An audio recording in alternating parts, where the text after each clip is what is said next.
Today we're going to wrap up our series that we've been looking at this past month around loving and serving our neighbors. We've been talking about discipleship and the Great Commission over these last few weeks. And today I want to talk about thinking like a missionary for us as we wrap up our series. I'm not sure about you, but when I was growing up in the church as a young boy in the congregation I was part of, we would have these special missionary nights where missionaries would come and share their story, and it was one of those moments as a kid, looking out to how the church reacted, there was a bit of a dichotomy in which, the missionary was the one who would go and to another country, another culture with the objection to, or their goal was to plant a church or serve the poor, equip people, teach them the things of Christ. And then there was kind of the rest of us that stayed back. And as a little kid, that was kind of my mindset. You had these kind of superheroes who did stuff that people prayed they never would get called by God to go do. And generally, I've since learned most of them never got paid very well to go do that, but they sacrificed a lot in their life. And I know in our own denomination, we have some similar sacrifices, our own church, of people who have sacrificed, and we get to sit on the shoulders of their sacrifice, and God's has worked through them over the years. But growing up as a kid, I had this image of like the superstar missionaries and then the rest of us Jesus followers, and we just kind of get to stay home, and they go off and do all the fun stuff and weird stuff at times, and stuff I wasn't sure of I wanted really to do as a kid. But as I walked with Christ, as I read the scriptures, as people came alongside and said, hey, why don't you follow me as I follow Jesus? As people taught me the teachings of Jesus, one of the things that I quickly realized was the reality that we are all called to be part of the Great Commission. It's not just for an elite group of people, superstars, but there's a calling on all of our lives, and we all have a part to play in the link of people coming to faith in their life. The biblical story shares with us that we are ambassadors for Christ. We reflect the light of Christ to the world in which we live and the people that we come across. As we look at not just the biblical story, but church history, one of the things that fascinates me is the reality that the gospel spread not because of guys like Paul, though we needed Apostle Paul, we needed these great superstars. The gospel spread more because of normal, everyday individuals who took the gospel and their changed life with them wherever they went. There's a section in Acts where there was persecution in the church, and it says that the church scattered because of the persecution. It is windy, but this church scattered because of the persecution. And you know what happened? The church grew. Every day, ordinary people took their transformed lives and loved and served and taught the teachings of Christ to those they encountered. The church board I shared a couple of weeks ago is reading this book called Small Town Mission. You might want to look it up, Small Town Mission. And the author in there says these words: to engage our small town with the gospel, everyone needs to think like a missionary. For most of us, we don't think like a missionary. For most of us, we get up in the morning. If we're early birds, we're up, we're ready to go. If we're not early birds, the alarm goes off, we hit it and hope, no one bugs you so you can just stay in bed. You go kind of through your normal routines of life. But the author in this book is reminding us as followers of Christ that we're ambassadors and that we have an opportunity where we live. And he challenges us to think like missionaries. And so that's the challenge I want to share with us this morning is for us as we come into the summer, as we come out of COVID and whatever the results of all of it means, is to call us to remember that Christ has called us to this community for this season. And we need to think like a missionary. In the book that the church board's reading, he says there's two categories we have to keep in front of us if we're going to think like a missionary. And so the first one is we need to contend for the gospel. And he pulls this out of Jude verse 3. So let me read that. Jude verse 3. He says, "Beloved, although I was very eager to write to you about our common salvation, I found it necessary to write appealing to you to contend for the faith that was once for all delivered to the saints. When the author says faith in this passage, he is speaking about the message of Jesus. Often we'll interchange that word faith for the gospel, and so we'll talk about the gospel, and simply the gospel refers to what Jesus taught, to what Jesus stood for. When the author speaks about saints, that's us. I know we might not think of ourselves as saints. Maybe you look to the one beside you and you're like, nope, they are not a saint. But in the eyes of Christ, someone's getting a little shoulder rub there maybe. So anyways, in the eyes of Christ, we are children of God. And yet, I know that some of us have made mistakes. But the grace of God has called us to walk into something deeper and better. And the scripture has used this term called saints to remind us of the identity change that has taken place in the midst of our life, of who we are. In this passage, he says, contend for the faith, or we would say contend for the gospel. And what he's speaking about here is that he's calling us to strive to articulate the message of the gospel correctly in truth. Some would say not to water it down. To be able to recognize and distinguish between what the real gospel is and what some would call a false or loveless gospel that can also exist. Those who contend for the gospel will grieve when they hear others who are falsely proclaiming the gospel, who result, the situation where you have people go, well, if that is what Jesus is about, I don't want anything to do with that. Our hearts should hurt when people become confused about who Jesus is. And it is an incredible opportunity to be able to remind them about who Jesus actually is and show them. And so the first part of thinking like a missionary is to contend for the missionary. You might put it in this way. It's really to know the gospel. Do we know the gospel? Would we be able to recognize when it is falsely taught? Would we be able to recognize the truths that it speaks and how it can relate to those around us? The author is calling us to know the message of Christ, to wrap ourselves around his message around us. If it was a pool, it was this idea of diving into the pool and being surrounded by the pool water. This is what we are called to within the gospel message. The second category to think like a missionary, so the first one is contend for the gospel, know the gospel. And then the second one is contextualizing. And this really is about methodology. How many of you have seen more than one way of sharing the gospel in your time and being part of the church? Right? Think about how many different methods have come over. Think about some of you have been in the church a long time. Think about the change that you've seen just in our own church over the years. Change is part of life. The method changes, but you know that Jesus doesn't. Jesus is faithful.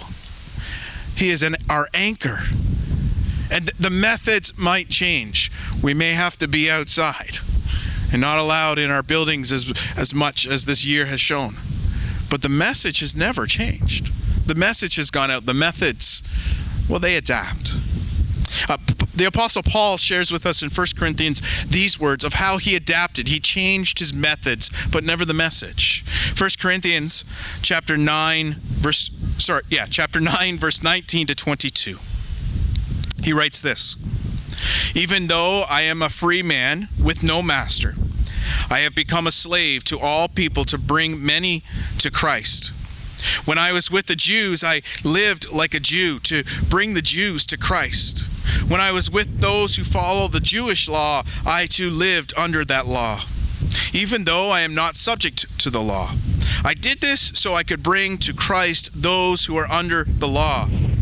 And when I am with the Gentiles who do not follow the Jewish law, I too live apart from that law so I can bring them to Christ. But I do not ignore the law of God. I obey the law of Christ.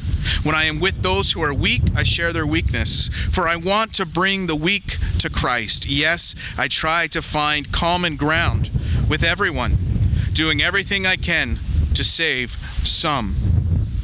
What we read here is that Paul, if he went to this group, he would dress like them. He would speak their language. He would eat with them. He'd eat their foods. But if he was over here and they ate different foods, then he ate different foods.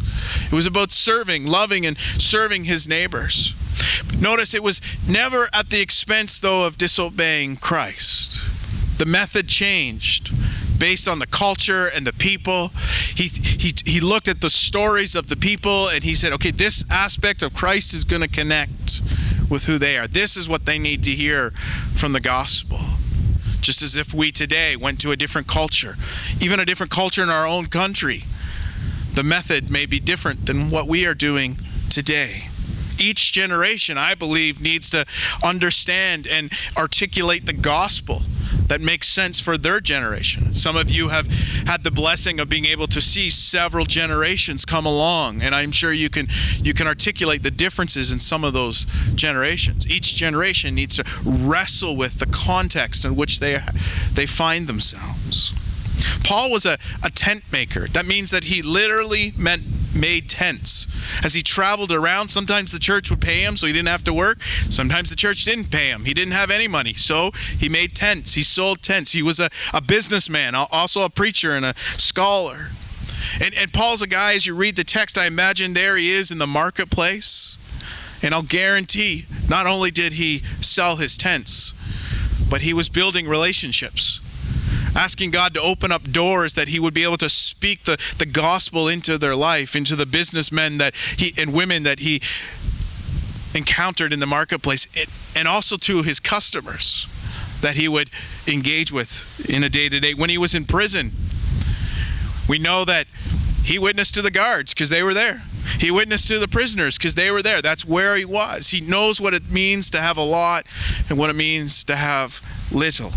Wherever he went, the gospel went with him. Jesus was there. To be Jesus missionaries in our small town means we have to have an equal zeal, both for contending and contextualizing the gospel in our community, because we are Jesus missionaries. Now, there's two traps that we can fall into. Maybe you already have noticed them. The two traps are simple. We're all guilty of them from time to time. The first trap is this, is that we contend for the gospel, but we don't contextualize. Often this is a form of legalism. We make the road so narrow that, some of our churches at times we can get so narrow we wouldn't even let Jesus preach. But at other times, which is the second part, is we move away from being so legalistic to what some might call we're too liberal, in the sense that we contextualize, but we don't contend for the gospel. And we forget about obeying the commands of Christ. They notice in Paul, he said, all change as long as it doesn't go against what Christ has called us to be and to do. And so those are two dangers that we can fall in depending on the season of life and what's going on. And we just need to be aware of that it's there, and have healthy conversations and relationships to check ourselves and understand. But here's what I am convinced of, is it's not an easy road.